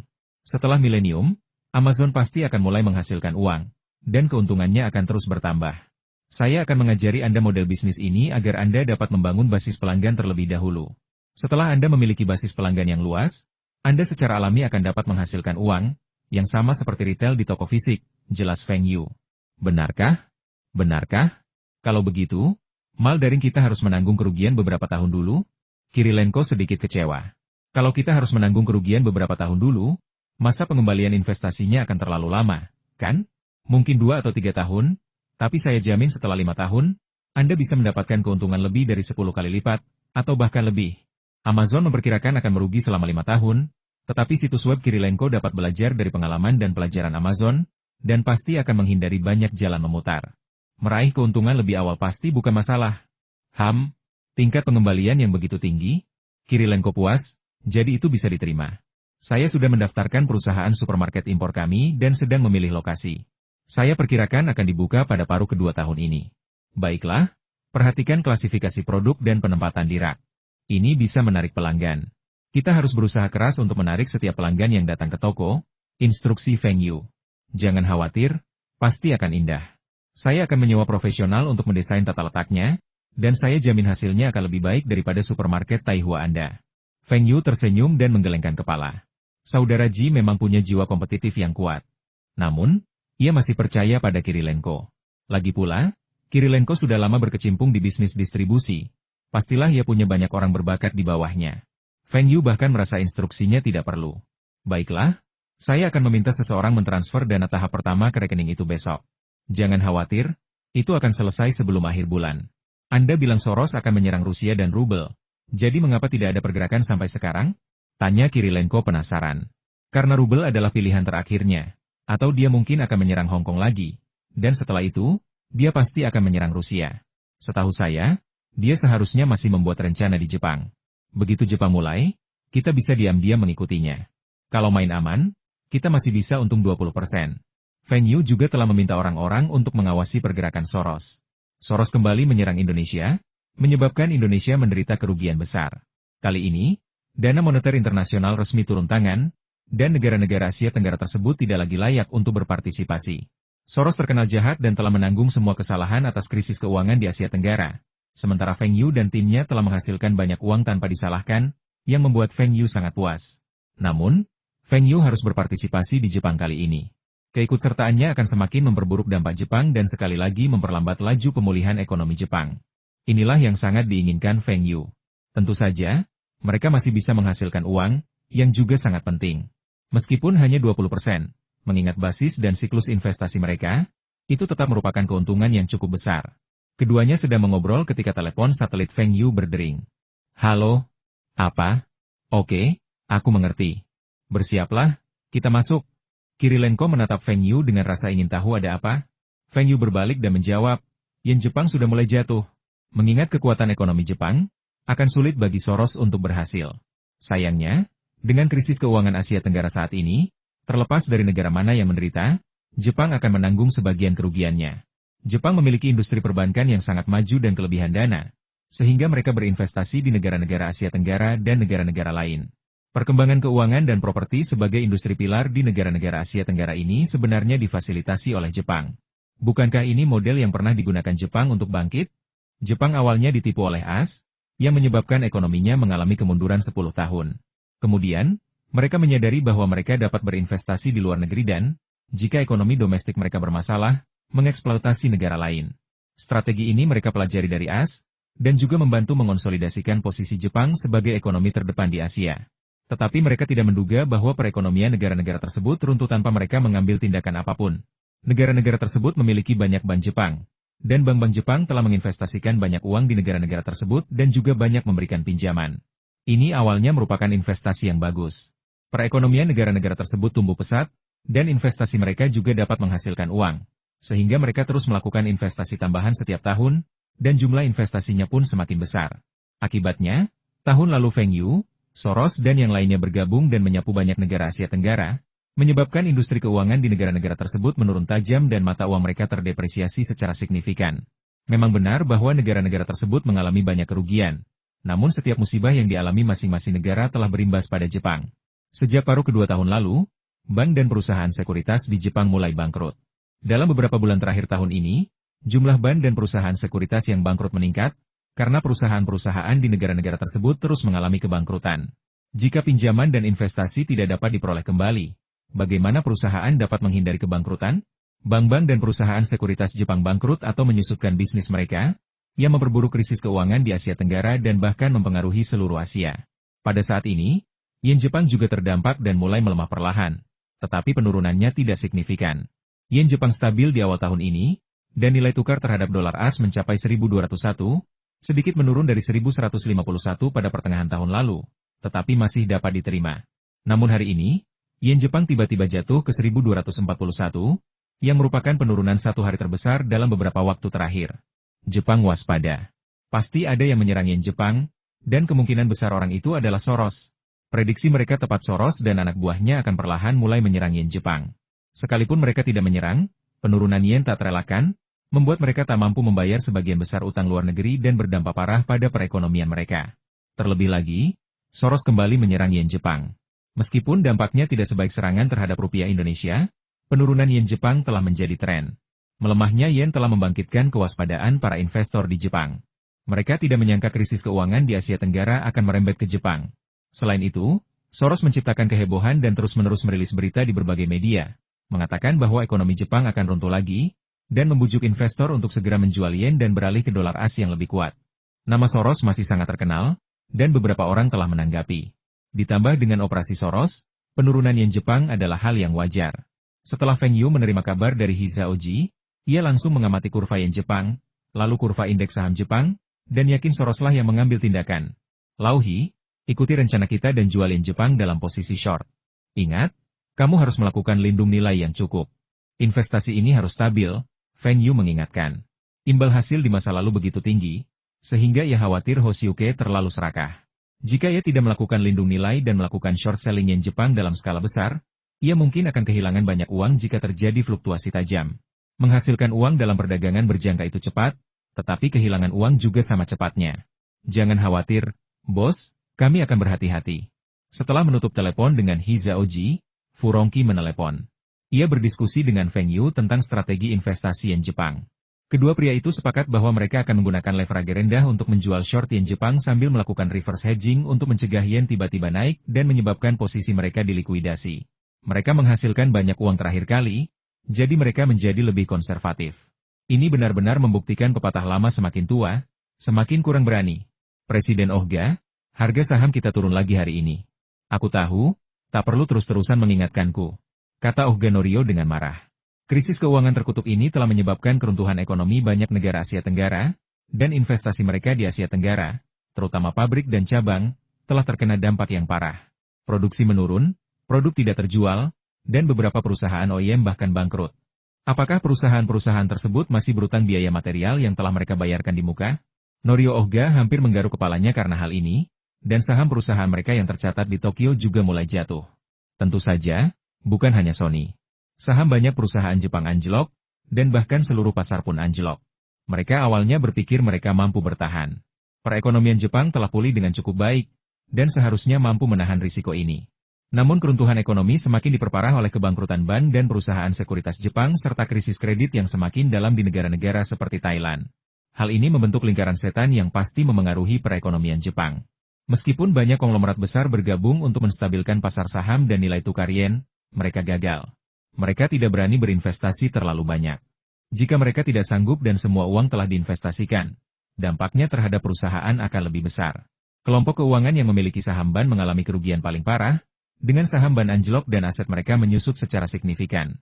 Lebih dari 35% pinjaman sudah tidak dapat ditagih, dan banyak yang terpaksa menunda pembayaran. Hanya sedikit yang dapat membayar pinjaman mereka tepat waktu. Utang dalam mata uang asing juga menyebabkan kerugian besar bagi mereka. Mereka tidak menyangka mata uang negara-negara tersebut akan runtuh begitu cepat. Khususnya bulan ini, gelembung properti di negara-negara tersebut juga mereda. Baik di Thailand maupun Asia Tenggara, negara-negara yang mengalami krisis keuangan serius, harga properti mulai anjlok. Properti mereka, yang sebelumnya stabil selama hampir setahun, kini tak lagi stabil. Pasar real estate juga runtuh, menyebabkan keruntuhan ekonomi mereka menjadi lebih parah, dan Jepang menderita kerugian lebih besar sebagai akibatnya. Mereka awalnya ingin mendorong pertumbuhan ekonomi Jepang melalui pertumbuhan ekonomi negara-negara tersebut. Mereka bahkan bisa menarik investasi mereka suatu hari nanti dan menyebabkan ekonomi suatu negara runtuh. Namun tak disangka, sebelum mereka sempat bertindak, Soros telah bertindak terlebih dahulu, dan mereka pun terlibat dan menderita kerugian besar. Feng, kamu bilang begitu penurunan yen tak terbendung, Soros dan yang lainnya akan mengincar Hong Kong atau Rusia. Haruskah kita mulai bersiap? Tanya Kirilenko. Tidak, kita harus menunggu. Jika pasar saham naik secara tidak normal dan mata uang menguat secara tidak normal, itu berarti Soros dan anak buahnya telah mengambil tindakan. Lalu, kita bisa membalas dan memberikan pukulan telak kepada mereka. Bos, ada yang tidak beres. Indeks Hang Seng sepertinya naik abnormal lagi. Host UK melaporkan melalui telepon. Maksudmu? Ada yang sedang mendorong indeks Hang Seng? Feng Yu mengerutkan kening. Apakah Soros benar-benar akan menyerang Hong Kong lagi? Feng Yu menerima wawancara dengan Forbes, memberitahu orang-orang bahwa ia adalah salah satu orang terkaya di dunia. Mereka mengira ini akan memperingatkan Soros agar tidak mencoba menyerang Hong Kong. Tanpa diduga, Soros berani datang. Apakah ia tahu bahwa Feng Yu telah melunasi pinjaman dan melakukan beberapa investasi, dan menduga bahwa Feng Yu tidak memiliki uang tunai sebanyak itu? Pasti ada yang mendorong indeks Hang Seng. Meskipun kita tidak bisa menemukan pemilik semua akun tersebut, beberapa di antaranya adalah akun yang digunakan Quantum Fund, kata host UK tegas. Jangan khawatir, bicarakan ini dulu dengan Profesor Liang dan yang lainnya. Lupakan saja, aku akan menelepon mereka dan memberitahu mereka untuk siap mengirimkan yen berjangka kapan saja. Setelah menutup telepon, Feng Yu segera menelepon Profesor Liang. Saya baru tahu tentang ini dan sudah membicarakannya dengan keluarga Fu. Kami semua sudah melakukan beberapa persiapan. Tapi tidak mudah untuk bersatu dengan keluarga lain, karena tidak ada yang punya banyak uang tabungan. Profesor Liang juga sedikit khawatir. Ia yakin mereka seharusnya masih bisa mengalahkan Soros, tetapi itu tidak akan mudah. Baiklah, aku akan terbang kembali ke Hong Kong besok. Mari kita bahas. Jika kita bisa mengalahkan Soros sekali, kita bisa mengalahkannya untuk kedua kalinya. Feng Yu tidak terlalu yakin akan hal ini. Hal itu terutama bergantung pada siapa yang bersedia didukung oleh para investor internasional.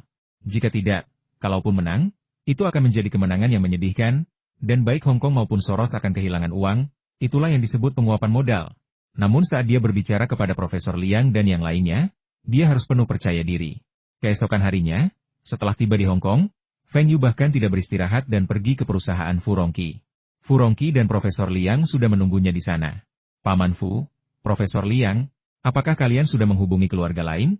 Apakah mereka bersedia mendukung kita? Tanya Feng Yu cemas. Fu Rongqi menggelengkan kepalanya. Keluarga-keluarga itu bersikap ambigu. Keluarga Fu telah berjasa besar kepada mereka sebelumnya. Tetapi Guang Zheng dan timnya menerapkan kebijakan pengendalian harga perumahan, yang juga memengaruhi kepentingan mereka. Jadi, mereka sudah membalas budi. Lagi pula, banyak dari mereka yang takut dan enggan untuk terus berspekulasi di masa depan.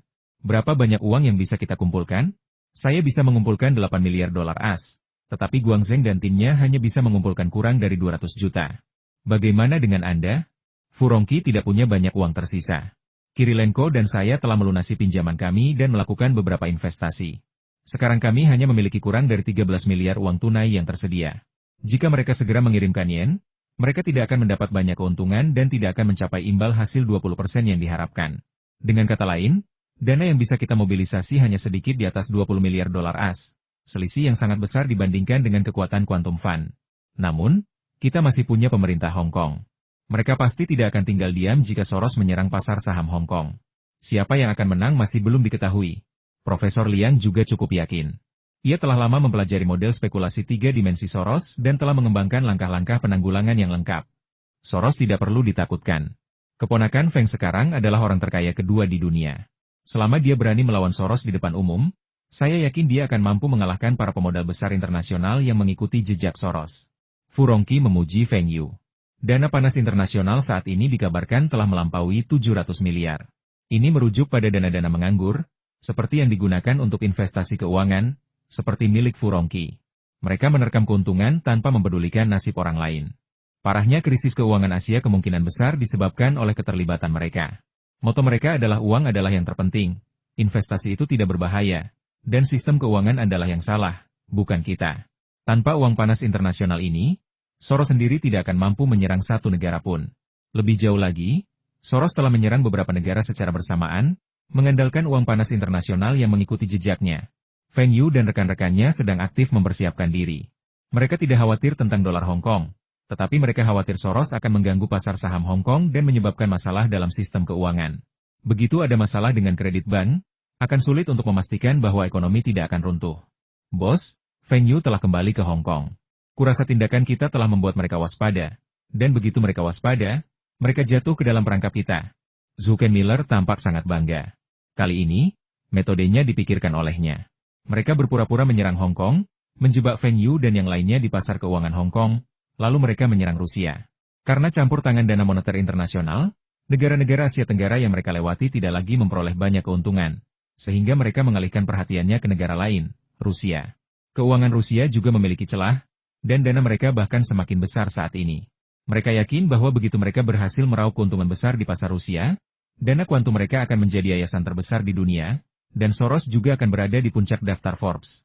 Bill Gates, Feng Yu, Buffett, mereka semua akan diinjak-injak di bawah kakinya. Yang lain khawatir dengan gelar Feng Yu sebagai orang terkaya kedua di dunia, tetapi itu sama sekali tidak membuat Soros takut. Kali ini, ia bahkan bisa membuat Feng Yu putus dengan Taipan Rusia itu, membuat Feng Yu semakin tidak perlu dikhawatirkan di masa depan. Hahaha, tanpa mereka mengacaukan segalanya kali ini, kita pasti menang, kata Soros bangga. Saat mereka bereaksi, semuanya sudah terlambat. Mereka hanya bisa menyaksikan tanpa daya ketika rubel merosot. Saya sangat ingin tahu apa yang akan dilakukan Feng Yu nanti. Akankah dia bergabung dengan kita dalam memperpendek rubel, atau akankah dia menaikkannya melebihi kemampuannya? Dan apa yang akan dilakukan rekan Rusianya, orang terkaya baru di Rusia? Kalau Feng Yu pintar, dia bisa bergabung dengan kita. Meskipun dia akan memasuki pasar agak terlambat, dia masih bisa menghasilkan uang. Kalau Feng Yu benar-benar tidak waras, dia mungkin akan langsung dikeluarkan setelah muncul di Forbes. HMPH, Feng Yu itu meraup banyak uang dari krisis keuangan Asia Tenggara, tapi sekarang dia menyalahkan kita dan menanggung akibatnya. Kali ini, kurasa kita akan memberinya pelajaran berat. Kalau dia berani mempertaruhkan segalanya dan melawan kita, asetnya akan berkurang setidaknya 1-0. Keempat pejuang hebat Quantum Fund memandang rendah Feng Yu, sepenuhnya melupakan kerugian yang telah mereka derita di tangannya. Sungguh tipikal orang yang melupakan rasa sakit setelah lukanya sembuh. Sebarkan berita bahwa pasar saham Hong Kong sedang bagus-bagusnya. Soros tersenyum tipis. Selama masih ada yang percaya, pasar saham Hong Kong akan terus naik. Feng Yu dan yang lainnya akan semakin khawatir, mengira dia sedang mencoba menaikkan indeks saham dan membangun posisi. Sebenarnya, mereka sebenarnya tidak berniat menyerang Hong Kong kali ini. Target mereka adalah Rusia. Tetapi jika mereka mengalahkan Rusia, akankah mereka mengarahkan senjata mereka dan menyerang Hong Kong? Ini adalah sesuatu yang belum mereka putuskan. Namun selama dia melihat peluang, dia tidak akan melepaskannya. Bos, ada banyak kabar baik di pasar, tapi tidak ada yang benar-benar layak dicermati. Namun, dana terus mengalir ke pasar, dan pasar saham pasti akan terus naik hari ini. Hizaoji agak cemas. Dari mana datangnya orang-orang idiot ini? Apakah itu kabar baik? Mereka jelas-jelas berita palsu. Mengapa begitu banyak orang mempercayainya? Kalian membabi buta terjun ke pasar mengejar harga tertinggi. Jika ada yang menekan pasar saham, kalian semua akan terjebak. Lebih belak-belakan lagi kalau dibilang kalau Feng Yu, Fu Rongqi, dan Li Ka-shing bersatu, mereka bisa menjatuhkan pasar saham. Jika orang-orang terkaya di Hong Kong menjual saham mereka, investor Hong Kong pasti akan kehilangan kepercayaan terhadap pasar saham. Talenta Hong Kong adalah kekuatan utama pasar saham Hong Kong. Fu Rongqi berdiskusi dengan Feng Yu tentang perlunya menjual beberapa saham untuk memengaruhi antusiasme masyarakat terhadap pasar saham. Namun, banyak orang percaya bahwa ini adalah pasar bullish lainnya. Jika mereka tidak bekerja sama, penjualan Fu Rongqi saja mungkin tidak akan efektif. Lebih lanjut, banyak orang memiliki mentalitas beruntung. Sekalipun mereka tahu ada yang sedang menaikkan indeks saham dan kemudian bersiap untuk menurunkannya, mereka tetap ingin menghasilkan uang selama periode kenaikan tersebut agar dapat menjualnya saat harga turun. Namun, ketika pasar saham benar-benar jatuh, hanya sedikit orang yang dengan tenang menjual saham mereka, atau bahkan mengurangi kerugian mereka. Banyak orang terjebak dalam situasi seperti ini. Kita tidak bisa berbuat apa-apa terhadap orang-orang itu. Mereka sedang terburu-buru menuju kematian. Bagaimana kita bisa menghentikan mereka? Feng Yu menggelengkan kepalanya. Bicaralah sekarang dan katakan pasar saham akan jatuh, dan mereka hanya akan menjadi penjahat. Jika Soros tidak bertindak, tindakan mereka akan menjadi bahan tertawaan. Jadi, apa kita akan membiarkan uang itu begitu saja di rekening kita? He Zhaoji merasa sedikit tertekan. Meskipun uangnya ada di bank, sedikit bunga itu tidak ada apa-apanya. Di mata praktisi keuangan seperti mereka, mendapatkan bunga adalah semacam kerugian. Kita kesampingkan dulu. Kalau Soros bertindak, kita mungkin tidak bisa langsung menarik dananya kalau kita investasi di produk lain. Bukankah kita masih punya keluarga, Fu? Lagi pula, ada juga pemerintah, kata He Zhaoji acuh tak acuh. Apa yang dikatakan Ho Xiuke masuk akal. Feng Yu tidak berkewajiban membiarkan dirinya menderita kerugian. Seharusnya pemerintah berkewajiban untuk membiarkan uang tidak digunakan demi menjaga stabilitas keuangan Hong Kong. Kalau begitu, mari kita terus berinvestasi dalam yen Jepang dan bersiap untuk pengiriman kapan saja. Feng Yu memikirkannya dan membuat keputusan. He Zhaoji mengangguk dan keluar, memerintahkan anak buahnya untuk melakukan tugas mereka. Feng Yu memandang keluar jendela. Ia berpikir jika ia melakukan ini, tak seorang pun akan menganggapnya hebat, tetapi ia tetap ingin melakukannya, semata-mata karena ia tidak ingin rakyatnya sendiri menderita. Kak Feng, kamu di rumah saja setiap hari dan tidak jalan-jalan. Bagaimana mungkin ini baik-baik saja? Fu Guangzheng menyilangkan kakinya. Ini pertama kalinya Fu Guangzheng masuk dalam daftar orang terkaya Asia versi majalah Forbes. Ia sangat gembira karena ia satu-satunya anak muda dari Hong Kong, dan bahkan Li Zheju pun tidak ada dalam daftar tersebut. Jalan-jalan, kemana? Pergi ke Makau bareng kalian? Kalian tahu aku nggak tertarik. Aku juga saranin kalian bersenang-senang aja, jangan terlalu kecanduan. Itu bakal bikin rezeki kalian hancur lebih cepat daripada yang lainnya. Di Hong Kong, anak-anak dari keluarga kaya diajari aturan-aturan tertentu oleh orang tua mereka, dan yang pertama adalah dilarang berjudi berat. Mereka percaya judi adalah cara tercepat untuk menghancurkan keluarga, jauh lebih cepat daripada narkoba. Narkoba mungkin hanya pembawa sial, dan meskipun mahal, bagi mereka itu tidak terlalu mahal. Harga mobil sport cukup untuk mereka merokok selama setahun. Aku tahu, 9 dari 10 orang kalah dalam judi. Kasino selalu menjadi pihak yang paling banyak meraup untung karena mereka lah bankirnya. Tapi aku dan He Laosan berteman. Dia berencana membuka usaha judi dan mengajakku berinvestasi. Kau tertarik? Fu Guangzheng mengembuskan asap rokoknya dan menjentikan cerutunya 2 kali. Tampak sangat bangga. He Laosan yang mana? Bahwa He Laosan dari keluarga He di Makau, putra seorang selir, tidak berhak mewarisi bisnis keluarga. Bukankah dia berencana untuk mengandalkan sumber daya keluarganya untuk membantunya mendapatkan klien-klien kelas atas? Aku kurang familiar dengan pekerjaan ini. Terserah kamu mau atau tidak. Mungkin kamu bisa tanya pamanmu. Mereka tidak sepenuhnya setuju, tetapi mereka tidak mengatakan bahwa mereka benar-benar menentangnya. Lagi pula, bagaimana mungkin mereka bisa mempertahankan hubungan dengan keluarga He? Ngomong-ngomong, paman saya memiliki hubungan yang cukup baik dengan Tuan He. Mereka bahkan berinvestasi bersama di beberapa industri. Feng Yu mematikan cerutunya. Tidak apa-apa. Aku juga tidak tertarik. Aku bisa main mahjong atau apalah, tapi lupakan saja. Aku hanya menganggapnya sebagai hiburan, bukan untuk mencari uang. Hei, bagaimana kalau aku mengajak beberapa model muda untuk menjadi pelayan, menyajikan teh dan air?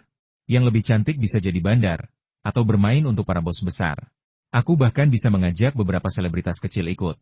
Pertama, dengan begitu mereka bisa bersenang-senang, dan kedua, mereka bisa menarik perhatian para bos desa itu. Nah, kita juga bisa memberi nama yang menarik pada kapal ini, melaut sebulan sekali, lalu kembali sekitar setengah bulan kemudian. Kita bahkan bisa menganggapnya sebagai liburan. Dengan sedikit publisitas dan menjadikannya tempat mewah, saya yakin banyak orang akan bersedia datang. Feng Yu membelalakan matanya. Metode yang disebutkan Fu Guangzheng mungkin berhasil. Tapi mengapa metode ini terdengar begitu familiar baginya? Hei, bagaimana kalau mengajak beberapa selebritas pria untuk merayu gadis-gadis kaya itu? Banyak gadis kaya yang menyukai selebritas, dan para selebritas itu juga ingin menikahi istri kaya, yang bisa menghemat kerja keras mereka selama bertahun-tahun. Fu Guangzheng berseri-seri kegirangan, tetapi senyumnya terlihat sangat tidak senonoh. Feng Yu memandang Fu Guangzheng dengan jijik. Beranikah kau memberitahu Liang Yin tentang ini? Senyum di wajah Fu Guangzheng membeku. Bagaimana mungkin dia memberitahu Liang Yin tentang ini? Bahkan setelah melakukan ini, dia tidak berniat memberitahu keluarganya. Rasanya agak rendah. Beraninya kau bicara tentangku? Kau memintaku membantumu menemukan cara untuk memeriksa mayat gadis dari Shanghai itu. Beraninya kau memberitahu Lina? Teriak Fu Guangzheng. Momentum Feng Yu langsung melemah. Ia hanya bisa meminta Fu Guangzheng untuk menangani masalah ini. Menemukan seseorang yang cakap dan dapat dipercaya tidaklah mudah, terutama jika mereka harus memiliki ide bagus. HMPH, jangan sinis begitu. Kamu memang lucu. Kalau kamu tertarik pada seseorang, bilang saja langsung. Kirim saja dia untuk tinggal di Hong Kong, atau bahkan ke Amerika Serikat. Kenapa harus dirahasiakan? Fu Guangzheng sebenarnya sangat penasaran mengapa Feng Yu menekankan bahwa gadis itu harus diberikan pemeriksaan terperinci, dan bahkan mengisyaratkan bahwa itu adalah pemeriksaan ginekologi. Fu Guangzheng sempat bertanya-tanya apakah Lina mandul. Apakah Feng Yu berencana agar gadis ini melahirkan anak untuknya? Jika memang begitu, semuanya akan masuk akal. Tapi itu terlalu merepotkan. Bukankah lebih baik memberinya uang saja sampai dia selingkuh atau jatuh cinta padanya? Lupakan saja. Cepatlah. Bukankah kamu bilang akan selesai dalam beberapa hari? Kenapa belum ada hasilnya?